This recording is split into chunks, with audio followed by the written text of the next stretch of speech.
শ্রাবণ মাসের দ্বিতীয় সোমবার মহাদেবের পূজার্চনায় এই শস্য ও ফুল মহাদেবকে নিবেদন করলে পূরণ হবে সকল মনস্কামনা। বন্ধুরা, আজকের পর্বে শ্রাবণ মাসের দ্বিতীয় সোমবার কিভাবে পূজা করবেন এবং পূজার সময় মহাদেবকে কি অর্পণ করলে মহাদেব আপনার সকল মনস্কামনা পূরণ করবেন, এ সকল বিষয় নিয়ে বিস্তারিত আলোচনা করব।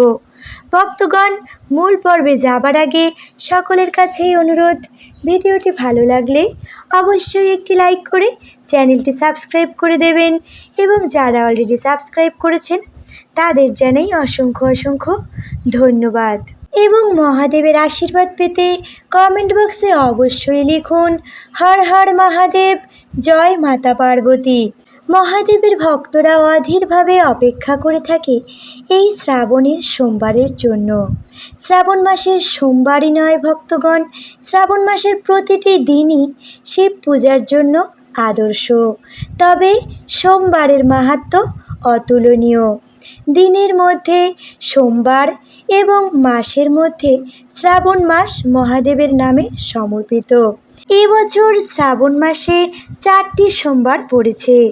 প্রথম সোমবার চলে গেছে, সামনেই রয়েছে দ্বিতীয় সোমবার। শ্রাবণ মাসের প্রতিটি সোমবার ভিন্ন ভিন্ন শস্য এবং ভিন্ন ভিন্ন ফুল দ্বারা মহাদেবের পূজার্চনা করা উচিত। এর ফলে মহাদেব তার ভক্তের ডাকে সাড়া দিয়ে তার সকল মনের ইচ্ছা পূরণ করে থাকেন। এই শ্রাবণ মাসে যে ভক্ত নিষ্ঠা এবং ভক্তির সহিত মাতা পার্বতী এবং ভোলানাথের পূজা করে থাকেন তার উপর মহাদেবের বিশেষ কৃপা হয়ে থাকে। এই শ্রাবণ মাসে বাবা ভোলানাথের অভিষেক করা অত্যন্ত শুভ ফলদায়ী। শিব ঠাকুরের পূজার জন্য সব থেকে যেটি বেশি প্রয়োজন তা হলো বেলপত্র। বেলপাতা এবং গঙ্গা জল ছাড়া মহাদেবের পূজা অসম্পূর্ণ মানা হয়। ভক্তগণ, যদি কোনো ভক্ত কোনো শস্য অর্পণ নাও করতে পারেন, শুধুমাত্র ভক্তির সহিত 1 ঘটি গঙ্গা জল এবং বিল্বপত্র মহাদেবকে ভক্তির সহিত অর্পণ করেন, বাবা ভোলানাথ তাতেও সন্তুষ্ট হন। তবে বিশেষ বিশেষ মনস্কামনা পূরণের জন্য বিভিন্ন শস্য মহাদেবকে অর্পণ করা হয়ে থাকে। যেমন শ্রাবণের দ্বিতীয় সোমবার আপনারা মহাদেবকে ডাল অর্পণ করতে পারেন। মহাদেবকে মুগ ডাল অর্পণ করলে সকল প্রকার মনস্কামনা পূর্ণ হয়ে থাকে। এই সবুজ মুগ ডাল মহাদেবের অত্যন্ত প্রিয়। সুখ, সমৃদ্ধি ও ঐশ্বর্য লাভের জন্য দ্বিতীয় সোমবার অবশ্যই মহাদেবকে সবুজ গোটা মুগ অর্পণ করুন। শিব পুরাণ অনুযায়ী কোনো বিশেষ মনস্কামনা পূরণ করতে অবশ্যই গোটা মুগ মহাদেবকে অর্পণ করুন, ফলে সেই বিশেষ মনস্কামনা অবশ্যই পূরণ হয়। এছাড়া অড়হর ডালও মহাদেবকে অর্পণ করা যেতে পারে। অড়হর ডাল ও পাতা দিয়ে মহাদেবকে পূজার্চনা করলে শরীরের সকল প্রকার রোগ ব্যাধি দূর হয়। আবার কোনো জাতক যদি অর্থকষ্টে ভুগে থাকেন, সেক্ষেত্রে অড়হর ডাল ভগবানকে অর্পণ করলে সেই অর্থকষ্ট থেকে মুক্তি পাওয়া যাবে। এই শ্রাবণের পবিত্র মাসে মহাদেবকে ডাল অর্পণের সময় অবশ্যই ওম নমঃ শিবায় মন্ত্রটি জপ করতে ভুলবেন না।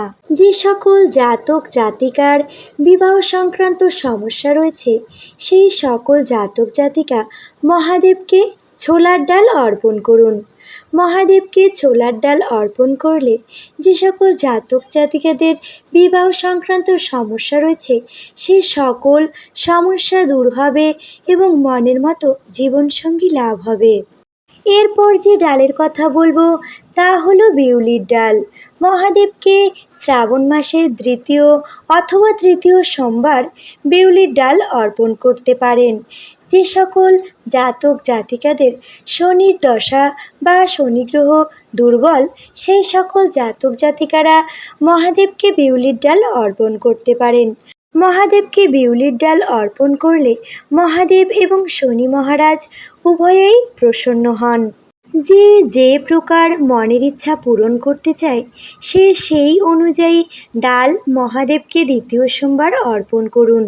তবে দ্বিতীয় সোমবার মহাদেবকে নিজের মনস্কামনা পূরণের জন্য অবশ্যই যে কোনো একটি ডাল অর্পণ করুন। তবে ভক্তগণ, আপনি যে ডালই অর্পণ করুন না কেন, একটি বিষয় অবশ্যই খেয়াল রাখতে হবে, যেন ডালে কোনো প্রকার পোকা বা ক্ষত না থাকে। ক্ষত জিনিস মহাদেবকে অর্পণ করা নিষিদ্ধ। ডাল ভগবানকে নিবেদন করার পূর্বে ভালো করে দেখে বেছে ধুয়ে পরিষ্কার পরিচ্ছন্ন করে তারপরই মহাদেবকে নিবেদন করতে হবে। ভক্তগণ, মহাদেবকে যে জিনিসই অর্পণ করুন না কেন সেটি অক্ষত করতে হবে। সেটি বেলপত্রই হোক না কেন, যদি আপনি অক্ষত বেলপত্র একটি হলেও অর্পণ করতে পারেন সেক্ষেত্রে মহাদেবের বিশেষ কৃপা লাভ করতে পারবেন। ছেঁড়া ফাটা বেলপত্র মহাদেবকে অর্পণ করবেন না। এরপর আসছি ফুলের প্রসঙ্গে।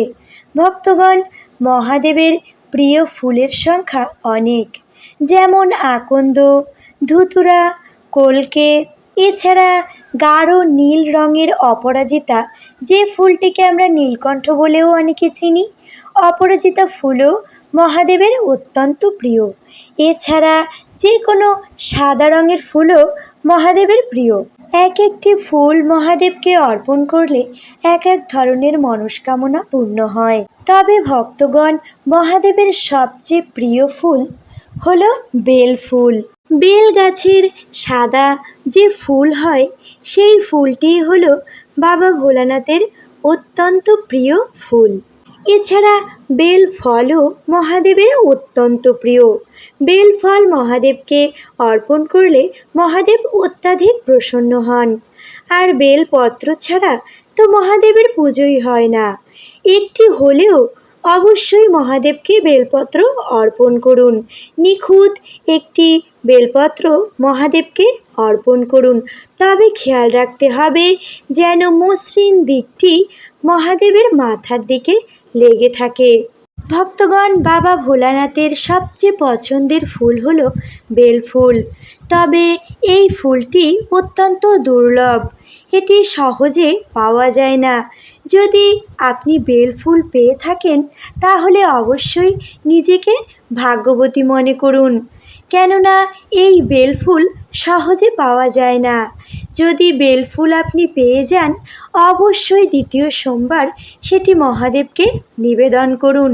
আর যদি একান্তই বেল ফুল জোগাড় করতে না পারেন সেক্ষেত্রে বাবা ভোলানাথের পছন্দের অন্য যে কোনো ফুল আপনি মহাদেবকে অর্পণ করতে পারেন।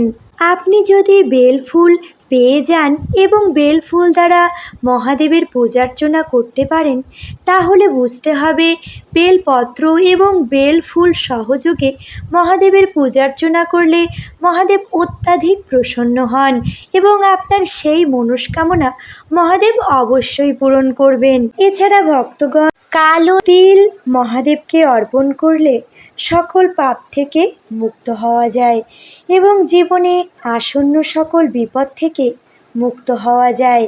তাই অবশ্যই পারলে তিল মহাদেবকে অর্পণ করুন। পঞ্চামৃত দিয়ে মহাদেবের অভিষেক করান। পঞ্চামৃত দিয়ে মহাদেবকে অভিষেক করালে সকল প্রকার দুঃখ দুর্দশা দূর হয়, রোগ ব্যাধি থেকে মুক্তি লাভ করা যায়। পঞ্চামৃত দিয়ে মহাদেবকে অভিষেক করার পর অবশ্যই গঙ্গা জল দ্বারা অভিষেক করাতে ভুলবেন না। ভক্তগণ, অনেকে এই ভুলটি করেন যে পঞ্চামৃত দিয়ে অভিষেক করানোর পর গঙ্গা জল অর্পণ করেন না। আপনি যা দিয়েই মহাদেবকে অভিষেক করান না কেন, সে হতে পারে দুধ, দই বা পঞ্চামৃত, সর্বশেষে অবশ্যই গঙ্গা জল দ্বারা মহাদেবকে অভিষেক করাতে হবে। মহাদেবকে অভিষেক করানোর সময় অবশ্যই মহামৃত্যুঞ্জয় মন্ত্রটি বা ওম নমঃ শিবায় এই মন্ত্রটি জপ করতে করতে মহাদেবকে অভিষেক করান। এবং সর্বদাই খেয়াল রাখতে হবে দাঁড়িয়ে মহাদেবকে অভিষেক করানো চলবে না। মহাদেবকে অভিষেক করানোর সময় অবশ্যই আপনার মুখ উত্তর দিকে রাখুন। উত্তর দিকে মুখ করে মহাদেবকে এক ধারায় অভিষেক করাতে হবে। অনেকেই থেমে থেমে জলাভিষেক বা দুধ দিয়ে অভিষেক করিয়ে থাকেন, এই ভুলটি করা চলবে না। মহাদেবকে এক ধারায় জল বা দুধ বা পঞ্চামৃত দিয়ে অভিষেক করান। সর্বশেষে যে কথাটি বলবো, ভক্তগণ, এই স্নানের যে দুধ বা জল, সেই চরণামৃত অর্থাৎ মহাদেবকে স্নানের যে জল জলধারা থেকে নেমে আসছে, এটি অত্যন্ত পবিত্র। এই পবিত্র জল অবশ্যই সংগ্রহ করে নিজের ঘরে নিয়ে আসুন। এই পবিত্র জল অবশ্যই নিজের এবং পরিবারের সকলের মাথায় একটু একটু করে ছিটিয়ে দেবেন এবং বাড়িতে নিয়ে এসে এই পবিত্র জল আপনার ঘরের ঠাকুর ঘরে অর্থাৎ ধনদেবতার স্থানে রেখে দিন এবং প্রবেশ পথে অর্থাৎ যে দরজা দিয়ে আপনারা গৃহে প্রবেশ করেন, সেই প্রবেশদ্বারে সামান্য একটু ছিটিয়ে দেবেন। এর ফলে আপনার জীবন থেকে সকল প্রকার দুঃখ দুর্দশার নাশ হবে, সকল প্রকার নেগেটিভ শক্তি গৃহ থেকে বিতাড়িত হবে। ভক্তগণ, দ্বিতীয় সোমবার মনস্কামনা পূরণের জন্য এইভাবে মহাদেবের পূজার্চনা করুন। সর্বোপরি ভক্তি এবং শ্রদ্ধা সহকারে মহাদেবের পূজার্চনা করুন। আজকের ভিডিও এখানেই শেষ করছি। সকলেই ভালো থাকবেন এবং মহাদেবের সেবায় নিজেকে এই পবিত্র শ্রাবণ মাসে নিয়োজিত রাখবেন। হরে কৃষ্ণ।